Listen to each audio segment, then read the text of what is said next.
Hello, everyone. Welcome and thank you for joining us. This is a turn of events where we help put a positive spin on the future of your business. I'm Annette Naif, the CEO and creative director of Naif Productions. We are a strategic event planning company. We specialize in corporate, social, nonprofit, and weddings. We are based in New York City, but we are actually going to be opening another office here soon, which I'm going to be announcing, which I'm very excited about. We have a Facebook group. If you are an event or wedding planner and you are looking to start your own business or you are struggling in your current business, join us over at the Event Planner Society. It's an amazing group. We have a really, really amazing group. We don't let vendors in. I love my vendors, but we want to keep it just event and wedding planners. I am going to be doing a workshop on pricing and marketing and how to get clients and how do you talk to the clients, all kinds of great stuff. January, the first week of January, we're going to be doing a workshop, which I haven't done in a few months because I've been pretty busy with events. If you have a live event and you still want to do virtual, we are doing virtual, but most of our clients are going to live, which we're very excited about. But we can help you with a live event. We can coach you on what it looks like, take you to a virtual event or hybrid. And we're here to help you. So please reach out to us. So my next guest, which I'm really excited about, Larisa Makuch. She is a master results coach, board designated trainer of Neurolinguistic. And I practiced that because I wanted to make sure, programming and CEO of Abundance Academy. She helps motivated entrepreneurs stop spinning their wheels, overcome anxiety, and banish limiting beliefs so they can free themselves to unapologetically create the life and business they want and love with ease, joy, and flow. I love that so much. She also has a book. We're going to talk about that. But let me introduce Larisa. Hello, my dear. Hello, how are you? I'm awesome. I'm awesome. We are going to talk about procrastination, right? Release the pressure of perfection and free yourself for the success you desire. I am a perfectionism, right? What's what we're going to talk about. I am horrible at that because obviously I own an event business and everything needs to be perfect. The client expects it and we expect it. So it is a bit of a challenge. So why don't you, I'm so happy that you're here because it is a pretty good topic. I know a lot of people suffer from it and they don't even know that they do. So tell us a little bit about yourself, your business, and what led you to becoming a master results coach. Amazing. Well, I grew up way back in the day, really immersed in the Ukrainian culture. And it was what I knew. It was the only life I had. And when I started getting into other avenues and getting into other worlds, I realized how limited my view really was. My grandparents, they were immigrants, as many of ours are, and they worked their fingers to the bone. They instilled that work ethic into me.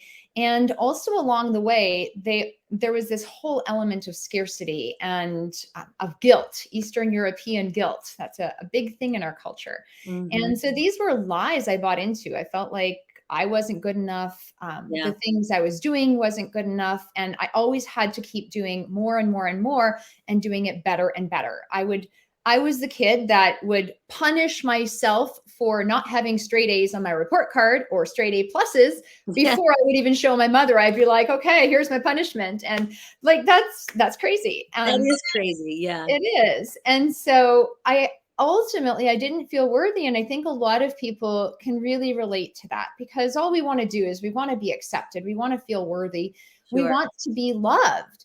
And that wasn't the case. And at some point, my mom and my dad, they split up. My mom remarried and she entered a more toxic relationship with a man who was verbally abusive, physically abusive, and emotionally abusive. Yes. And that really took a toll. That jaded my perception of what family was supposed to be, of what you were supposed to do. And it always had to be good. It got to the point where it really impacted me personally. And so there was a lot of that inferiority, and my ability to be present really didn't happen until later, when I started living in gratitude, recognizing the blessings I did have, because I was so focused on everything that was wrong and exploding in my life Yeah. versus the opportunities. And I think I've had so many blessings, as I'm sure you have and many of the viewers have. I mean, I love my current husband. We had the dream wedding in Europe. It's all over Nice. YouTube. It's been aired internationally on TV. The wedding video is Nice. beautiful. That's exciting. Uh, I had a medical condition. I was able to overcome it using a new belief system and the power to choose. And it really taught me that you got to keep the best of your past and bring forward what you really need and what will serve you, Right. and handle the choices that you're making without overwhelm. Trust yourself.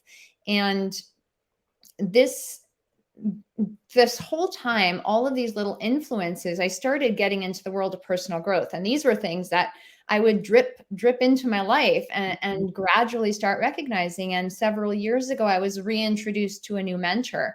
And I was in a job I loved. I just had a baby and things were going well. Yet there was this satisfaction. I didn't have a sense of satisfaction with my life. It's like, yes, I've got a house, I've got a car, I've got a great position. I make good money. I love my clients. I love the people I work with. And there's still something inside that I'm not fulfilled with. And Yeah. I remember we were sitting in a cafe and my husband, there was an opportunity to step into this world that I'm in right now. My husband, who's not confrontational, he's very calm, very relaxed. He stood up and towered over me and said, Larisa, if you keep doing what you're doing, are you going to get to where you really want to be? Like, from the day I've met you, this is all you've talked about, is doing this kind of work. And I hadn't even had it in my awareness. That's Yeah. how far deep in my world I was. It was out of my awareness, yet everyone else around me saw it. Everyone else around me heard me talking about these things with passion. I didn't even recognize it. And so that was my big wake up call. I shifted careers and haven't turned back since. So, Yeah. I can relate to a lot of that. I come from a same familiar background and family background, which is not fun. So mhm. I understand that. Yeah. And I know when I was starting my business, I never thought in a million years. There's a lot of people that are in a Facebook group that I have with the wedding and event planners, and there's a lot of them that want to start their own business, and it's scary. And I know I was there.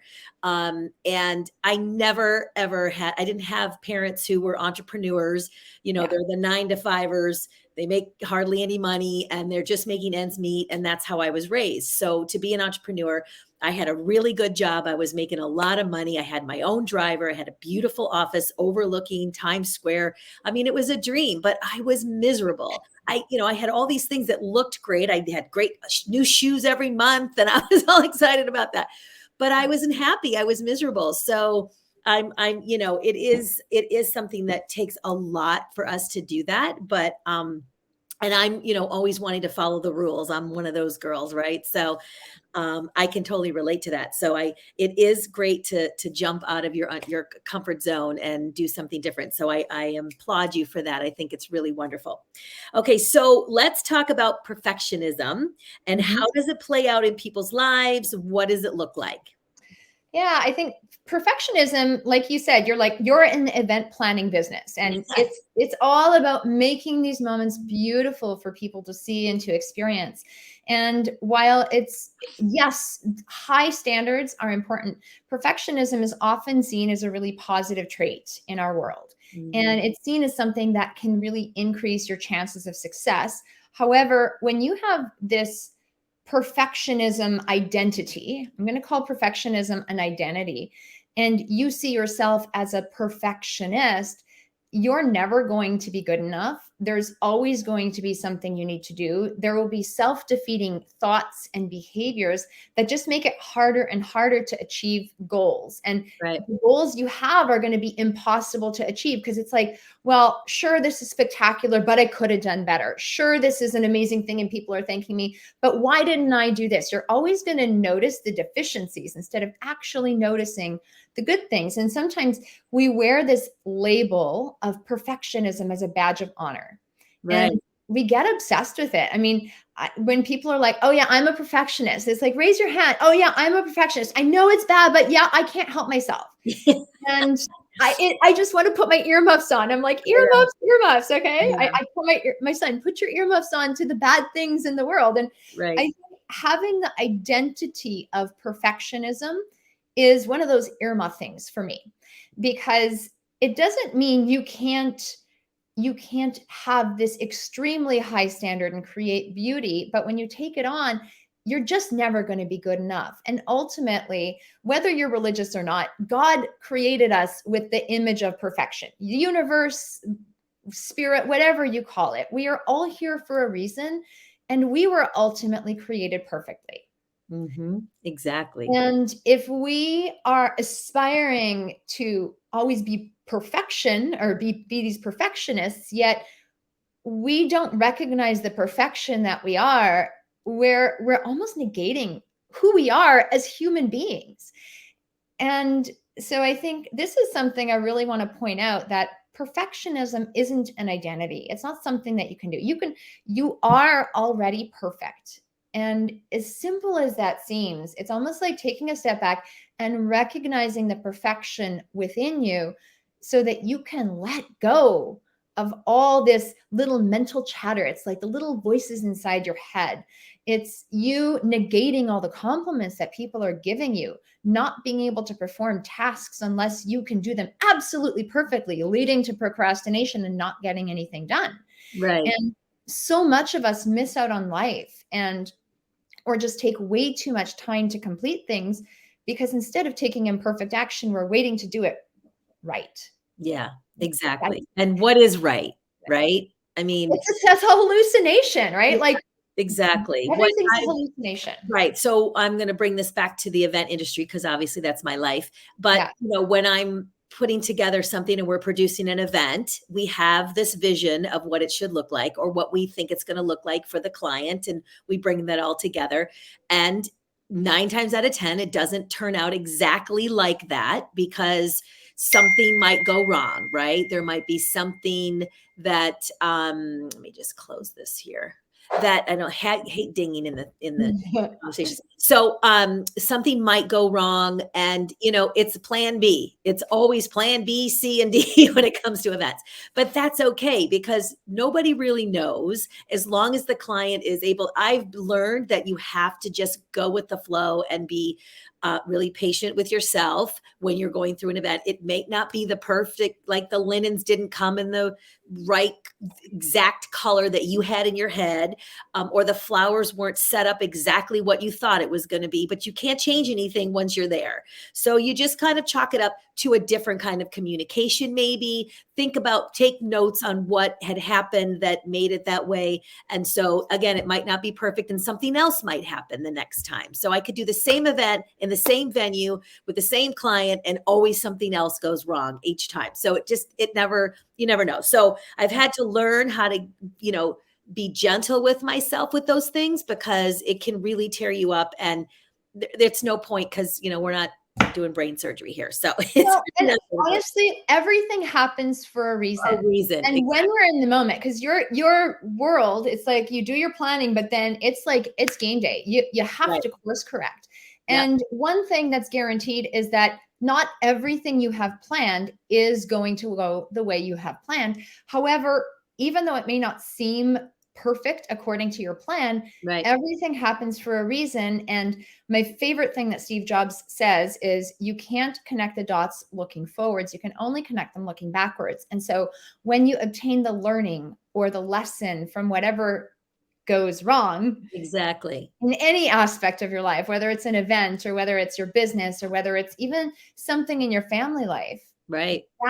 that's the moment where you have the ability to make a new choice or make a new decision or really get the benefit out of that, because Yeah. everything happens for a reason. I totally agree 100%.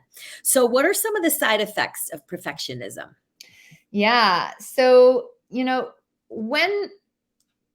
when you get into this perfectionist tendency or take on this perfectionist identity, you start to definitely have a lot of self-talk, right? And that self-talk can lead to worry, it can lead to doubt, it can lead to you having negative and preconceived notions of yourself. That's mental chatter that goes on in your mind. In your Right. heart and in your body, you start to feel really, really bad. You start to feel inadequate. You start to get nervous. You start to just feel horrible about yourself. Right. And that can lead to this discomfort. And in the physical body, okay, so we have like mind, emotions, and the spirit, and the physical body, it often leads to things like anxiety. Yeah. And anxiety is actually suppressed emotion. And when you keep suppressing your emotion, that leads to things like depression and other challenges. And when we keep suppressing these things or ignoring them or brushing them off or even looping the negative stories in our head, right? Like a hamster wheel. Mhm. We loop the negative stories and let's just replay them and exacerbate them. They can lead to physical issues. They can lead to health issues. Like you're not going to be sleeping very well. You're going to be worried. You're going to snap at your husband or at your kids when you get home. Right. You'll hold it together and have to run into in a closet during an event just to almost scream your head off in a pillow or just to bawl your face off for 5 minutes because you don't even know what to do. You don't Yeah. know what the next step is. And I'm sure we've all been there at some point. And it's not bad for these things to happen once. The thing is, when you keep doing it, it leads to this high stress zone. Stress is a good thing for us. But when we live in this stress zone, our hormones are affected and our lives and ultimately our well being is affected. And we start to sabotage ourselves. And this just Yeah. becomes a habit, it becomes a way of being. And Right. so this habit of perfectionism, right? I would say the side effect is perfectionism becomes a habit and leads to negative behaviors and negative impacts in your personal life and in Yeah. yourself in ways you don't even like. No one intends to do this. We don't wake up and say, I'm going to be a perfectionist. I'm going to have super high standards and stress myself out every day Right. just so I can please other people and maybe get a compliment that I'm not even going to accept because I'm too much of a perfectionist to accept it. Because I don't think I'm worthy of it. I'm not worthy of it, right? Like and like we think of this, and we're like, this is stupid. I Yet know. we fall into the cycle. So it becomes a habit and it just doesn't help us. Right. And ultimately, like in your business, you are there to help people create beautiful moments, beautiful days, and beautiful experiences. Mhm. And we want our clients to have this magic. And why not allow ourselves to experience that magic along the way? Like, what if you could just take 3 breaths in your day and just be like, holy crap, like this event is so beautiful. Like, I put this together and give yourself a pat on the back, give yourself a high five, right? I've Right. done a lot of work with kids. Kids will give themselves a pat on the back or a high five or a compliment. And we forget this ability to step into this childlike wonder and awe. Yeah. And what if you could be a 5-year-old Right. going, wow, look at the sparkly lights. I know. We lose that as we get older and Yeah. become adults in this crazy world. So such great stuff. So how do we release that pressure of perfection? Where do you start to release that? Yeah. And I think part of it is really raising your awareness, right? Raise your awareness. What is perfectionism? Yeah. Do I need to have this identity of a perfectionist, or can I just have really high standards and realize that things are working out perfectly and The way they're that supposed the to. way they're supposed to? And not, you're never going to please everybody, but No. recognize your perfection, even something as simple as like journaling about how you're incredible, how you're amazing, and how you are perfect. Mhm. Like even something like recognizing the good things about yourself before you go out to an event. Right. Remembering that this event is going to be perfect. You've put your time in, you've done all the things. Whatever comes to you, embrace it and everything is going to work out. Right. There will be learning lessons. You can There always is. discuss them later, right? There They're always not is. failure, learning lessons. I have been doing this for over 30 years and I'm learning all the time. Just Yeah. last year when COVID hit, I had to figure out what to do with my business. So we became a full virtual company and that was a whole lot of things, there was a lot going on there. So but that's really great. And there was something I was going to say. A point I wanted to make was, and it'll come back to me, but it was important that I wanted to share.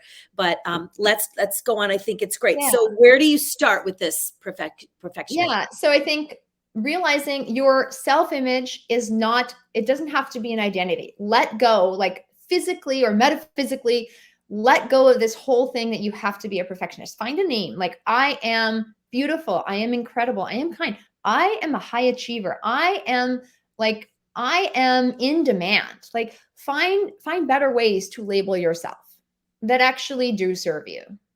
Right. And when you're looking at the labels, look at the labels you're giving yourself. Like, are they moving you forward or are they hindering you? Because that's your self-image and the identity you see. And that's actually one of your deepest unconscious belief systems. Yeah. And sometimes we're not getting into a whole lesson on the unconscious mind, but just to put it into perspective, the unconscious mind ingests 11 million bits of information per second. Wow. And it used to be less, but we have a lot more data coming at us these days. Your conscious mind, the one that you use for your logic, your reasoning, your processing, it processes about 128 bits of information per second. So there's a huge gap. And we make the choices we do consciously after we have a lot of filters that have cleared all this out based on our experiences, based on the choices we've made, based on what people have said to us in our past, based on where we are in our life. Right. And what's really, really key is that you aren't responsible for your programming, but you are responsible for changing it. And your self-image is one of those deepest, most automatic programs that lives in your unconscious. And so just becoming aware of that, I think, is a huge, huge thing. Right. Also, the habits that you have, right? What are your habits of perfectionism? So recognizing the habits that go along with that identity. Mm-hmm. And making little changes. And sometimes we underestimate the power of the small stuff, but in your world, in the event planning world, the small stuff counts. I have a friend. They're a couple, they're photographers, and they're Janet and Alan. They just do beautiful things. They have this incredibly high standard, and they want all of the people they work with to just have this feeling of being rock stars, being the most important people in the world on their special days, whether it's a family portrait, whether it's a wedding, whether it's a headshot. Mm-hmm. Right. And I remember whenever I'd go over there for dinner or for breakfast, she'd always put little things on the plate or arrange the fruit in just like the most beautiful way or cut it in a special way. I'm like, we're just coming for dinner. Like, it wasn't like it was a special, we were there all the time. We can't help ourselves. She just presented things, and she's like, I just want to make things special. And so she had this standard. And so that was a great standard, yet if she didn't do it, it wasn't the end of the world. Right. And it wasn't you weren't even going to know. No. And so I think about how she was, or why didn't she put that napkin out that, well, you wouldn't even know. And that's what I always tell a lot of the planners. It's like, listen, the audience doesn't know that it was supposed to be this way. As long as the client can deal with the change, you're going to be fine. And it's not the end of the world, and you have to move on, because there are a lot bigger things that could have gone wrong than something little like, whatever it was. So you've got these details, and the details, they do make the event. But yes, there are a lot of details you've already addressed. Like, right. I was looking at one of your pages, I don't remember it, but somewhere along the pages, I saw this beautiful table set up with these goblets that were gorgeous. And you had rose petals like lined up in a beautiful line. I'm like, I've never seen roses on a table like that without the stems. And they were just, I was looking at them. I got goosebumps. It was just so incredible. And now I've got this vision of something I wouldn't have even considered. I'm like, roses belong in a vase, but you've rocked my world and created a beautiful and special memory that I haven't even experienced other than looking at that photo. Right. And that's the thing you have to remember is, because I've been doing this for so long, I take for granted what I know, what I've seen. There's so many things, and I'm always looking for new trends, which is hard because it's hard to. It's really difficult to find new things, but when you come up with them, it's really great. But other people, haven't experienced those things just because you have, maybe. So, those are the things that you want to think about. So I think that's really important.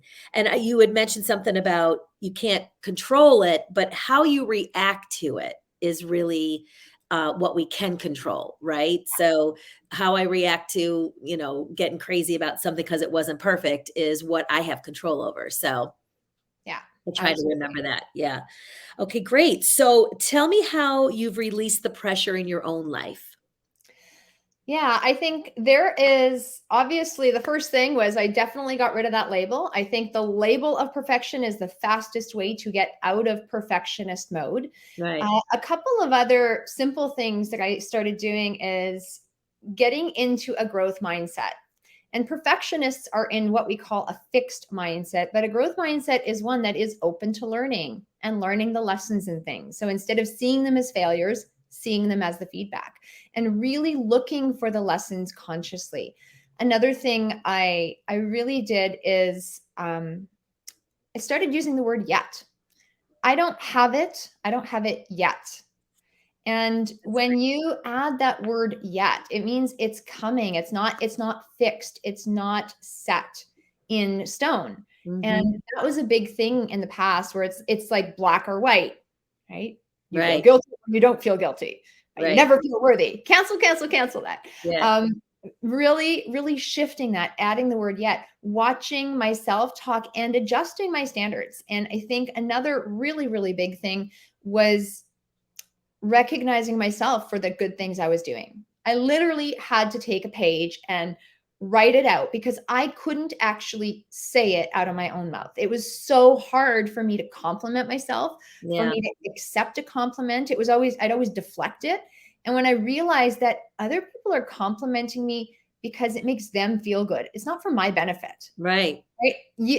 You compliment people because you legitimately want to compliment them. When we Right. got on this call, I was like, "Oh my gosh, Annette, your hair is like you have my dream hair." And it's like, Everybody I does didn't that. say that just to be nice. I literally said it because I wanted you to know that you look fantastic Ah, today. you're so sweet. You're so sweet. And It's so funny about the hair situation. So, just because you brought it up, and everybody that gets on does the same thing, and I'm used to it in my life. My hair's been like this since I was a baby, so I'm very blessed. And throughout my life, I people would look at me and stare at me, and I'd get so angry when I was young because I was like, "What is your problem?" Right? And I realized it was just they were admiring my hair, and so I got used to that as I got older, and now I just figure, oh, they're probably looking at my hair. So if I'm dating someone, I have to let them know, look, they're probably just admiring my hair. And every time someone compliments it, I always feel like it's the first compliment I ever got. And some days I'll get like 5 or 6 in a day. I don't know. It could be a good hair day. I don't know. But and other times, and I do get it frequently, and I'm very blessed. But I always feel, and I recognize it because I want to feel that. I think it's great to feel that. And I recognize that I feel so great that they just complimented my hair, especially as you get older. You always want to be complimented.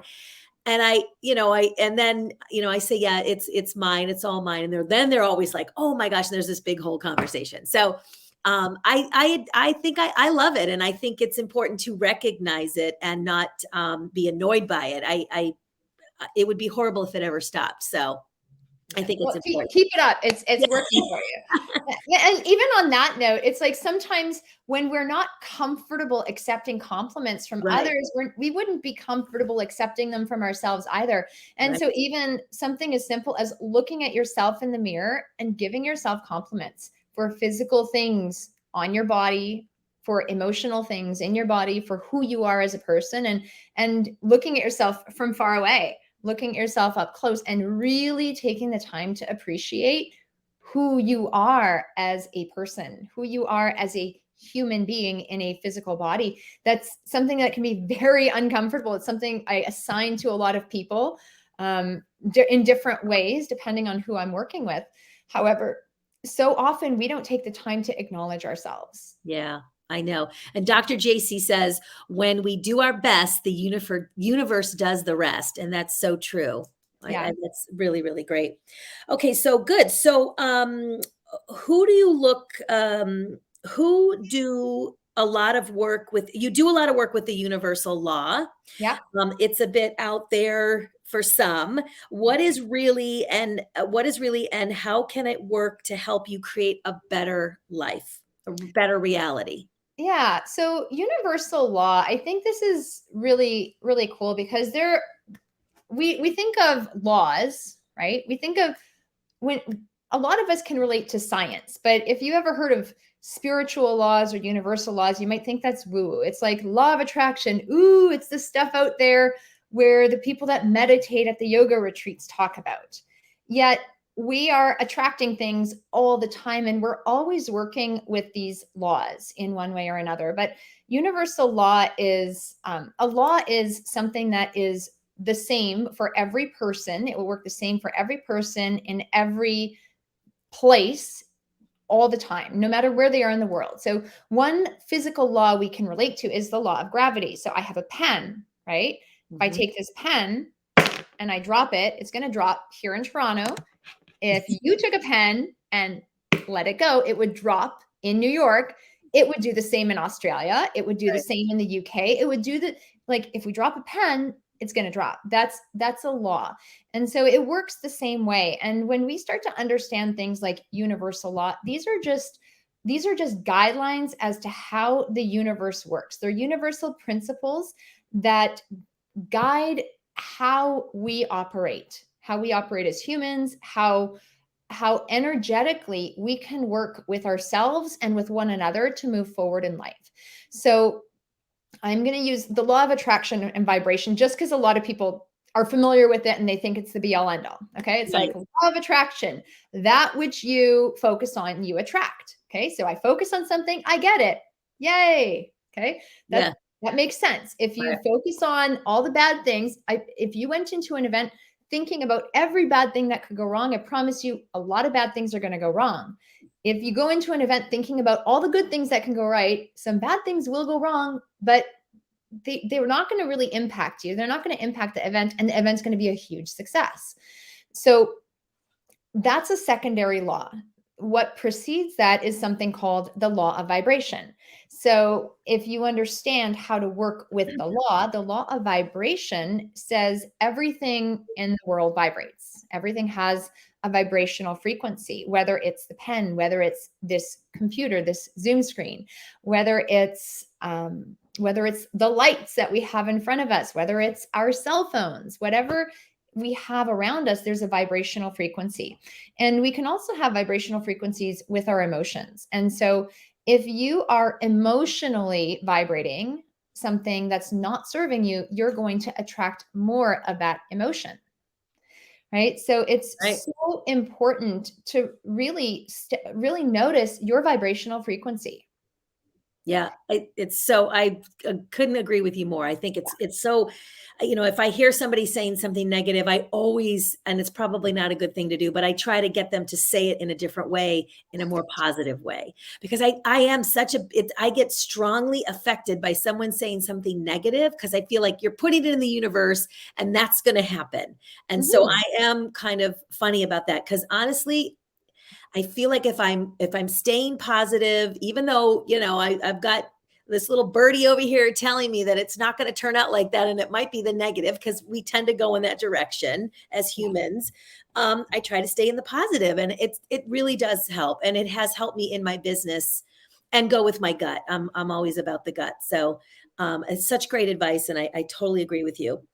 So, what are the top mental blocks you find in entrepreneurs that limit their success? And this is probably great because I have a lot of, like I said, vet and wedding planners who want to start their own businesses, but they are stuck and they're scared, So, it is a scary place to go. So, I'd love you to speak on what are some mental blocks. Yeah. I think probably the biggest thing is, like you said, people are wanting to do it, but they're scared because they let the noise in. Yeah, Okay. Mental block is you let the noise in. You don't put your earmuffs on. right. I saw it in a movie somewhere. Earmuffs, earmuffs. It was when children were swearing, earmuffs, earmuffs, right? Yeah, Put the kid.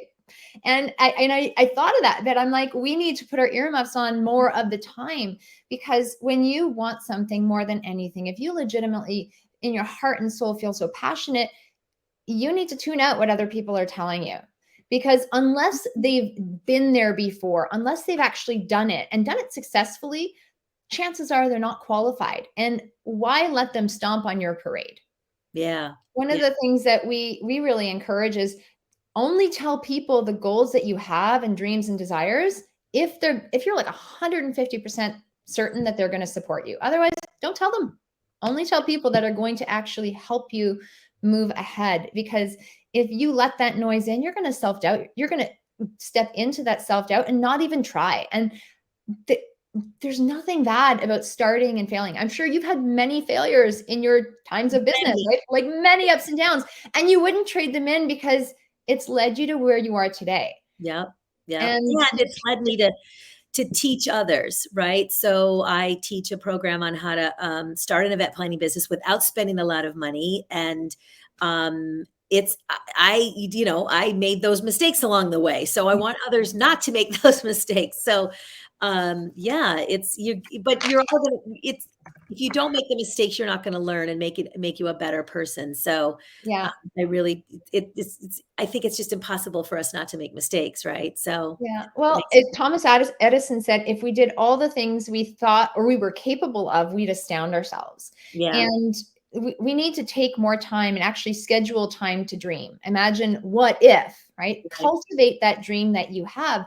And that's another thing. Like the second thing I would say that's preventing a lot of like a roadblock is they don't take the time to dream. They're just in the doing mode. Right? Mhm. They don't actually take the time to dream and go, well, maybe I don't have the money, but what if I could find another way? What if I could work with someone like Annette? And I think this is something that we don't often think about. Like when you're an entrepreneur, you're basically signing up for to be a student for life. Right. You are always going to have to find mentors to work with. You are always going to have to find people to guide you, Yep. unless you want to be viciously independent and do it yourself. But then you're going to take 30, 40, 50 years to maybe figure it out and maybe be Right. successful. However, when you go to mentors like you that have actually done it, that can guide you, I mean, you can cut people's time in half or even in a quarter, Yeah. even less, because Yeah. you've done it.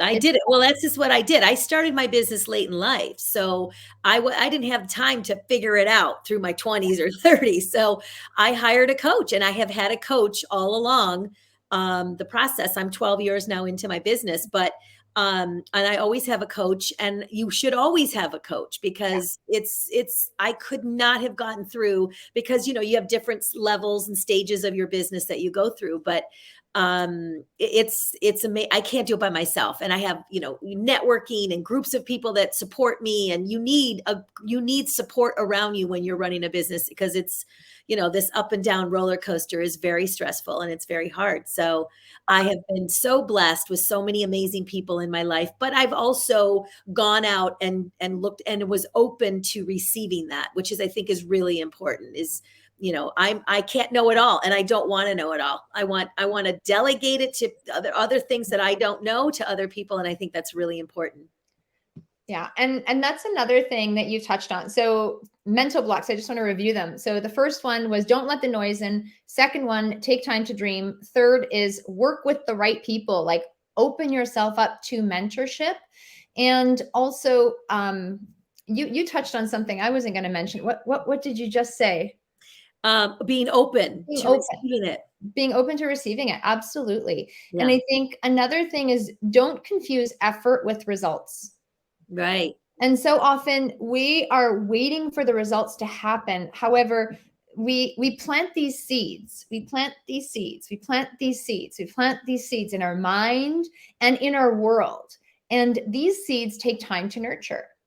And sometimes it takes a little longer for some seeds to nurture than for others. However, if you don't see the results yet, that doesn't mean you aren't moving in that direction. You've got to keep putting effort in until the results show up. Yeah. You It doesn't must. mean you have to work hard. It means put the effort in so you Right. can have the dream that you desire. And you have to be consistent.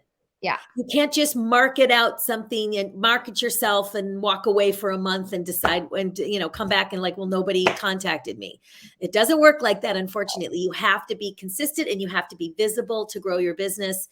And so I think, it's a lot of work, but it's way better doing it for myself than for somebody else and making money for somebody else. I love my freedom. The freedom is amazing. I don't have to go in the commute and all that stuff that goes with working for somebody else is never fun. So do you want to touch any more on those lessons or those points? I think one other thing that ties into what we've been talking about is something called, like, it's one of the universal laws, the law of cause and effect. But also you've got to put the cause out to get the effect. And your job is to do the doing to get the result. Right. Okay. Sometimes we always keep looking for the result, but if you keep doing the doing, like you said, if you keep doing the visibility, if you are consistent with your marketing, if you are constantly reaching out to people that might actually be in need of your services, and you do that consistently, if you are constantly doing the right activities in a great spirit, the results you're looking for are going to take care of themselves. It's just a matter of time. And I think this is a mental block. It's like, well, I did the one Facebook post and it didn't work, just like you mentioned. But that actually is a universal law. You've got to put the cause out consistently so that the effect can manifest. Right. And your job is just to keep doing those causes so the effect can happen. Right. And you can't force the effect. You've Yeah. got to let it happen. So if anyone's taking notes, write the words "let" in capital L-E-T. You put out the cause, you do the work, and then you let it happen. You Yep. let go and let God, and you have faith that it's like, yeah, this is going to work out, and I'm going to keep Right. getting up and keep doing it the next day. Yeah. And even if I lost like a big job, which I've lost several big jobs along the way, I've gotten several really great jobs, many great jobs, but Yeah. I've lost, there's always that, oh gosh, I really want this one and I didn't get it. But I always felt that I wasn't ready for that yet. I wasn't ready for that big job, whatever that was. Right. So, and other stuff comes along and it takes you in the right direction. I feel like, you're going to go in the direction you're supposed to go and things are supposed to happen the way they're supposed to. Yeah, So, absolutely. yeah. So when we first met, we were talking about language and how you can use the power of words to change your experience. Tell me more about this. Yeah, I think we talked about everything you believe is true, right? If you believe something's not going to work out, it ain't going to work out.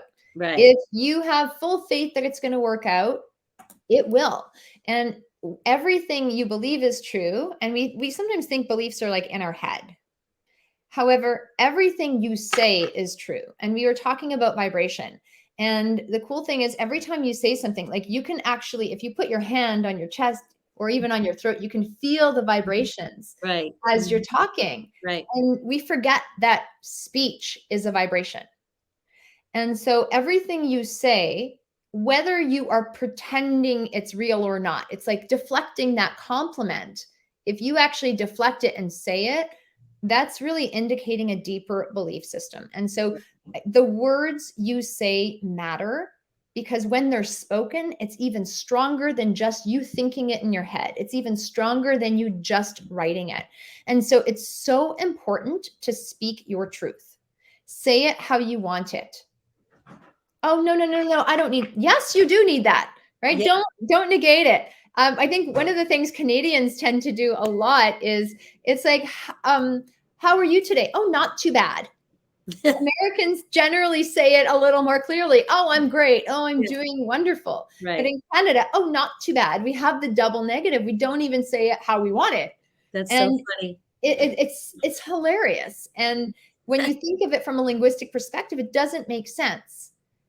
However, we're not even being accurate with what we want, and we're deflecting it before it starts. Right. So saying it how you mean it, the power of your words matter. And even just some simple things that you use in your speech can have a different impact in the unconscious mind, right? We said your unconscious ingests 11 million bits of information per second, whereas your conscious mind only processes 128. So the rest of it goes into a filter. And sometimes it's like, when someone is saying something to you and you're like, I don't know why I don't really feel good about it. It's because your unconscious is really smart. It's understanding something you consciously aren't perceiving in that moment. So things like the word but.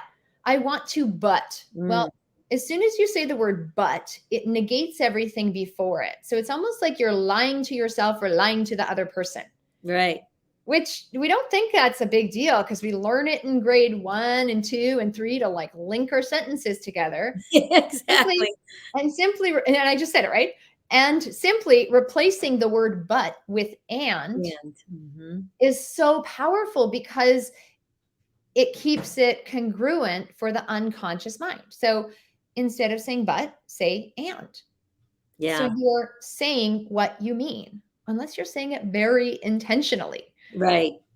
Yeah. Right. That's such great advice. So how are some of the ways the brain processes language? Yeah. So this is so going back to all those filters. The brain really is, it stores all of our memories. It stores all of our experiences, and based on our experiences and emotions, it takes them and it filters them out. It filters them through language, it filters them through what like what we experienced, what we saw, and what we felt at any point in our lives right from utero. So we don't even think that's important. But you know how some moms put the little earbuds or the sound machines on their bellies? It's because the baby can actually hear, and they can ingest everything going on in their world, even though we don't feel it. Even a pregnant mother can, her emotions and her thoughts are being translated into that baby. And we sometimes don't think of the impact of that. But your Yeah. brain is processing things all the time. And it represses memories with unresolved negative emotion, but it brings them up when it thinks it can handle them. And so our unconscious mind is really, really intelligent. And so it will take the path of least resistance. Okay. So your unconscious will take the path of least resistance, and it wants to work with the principle of least effort.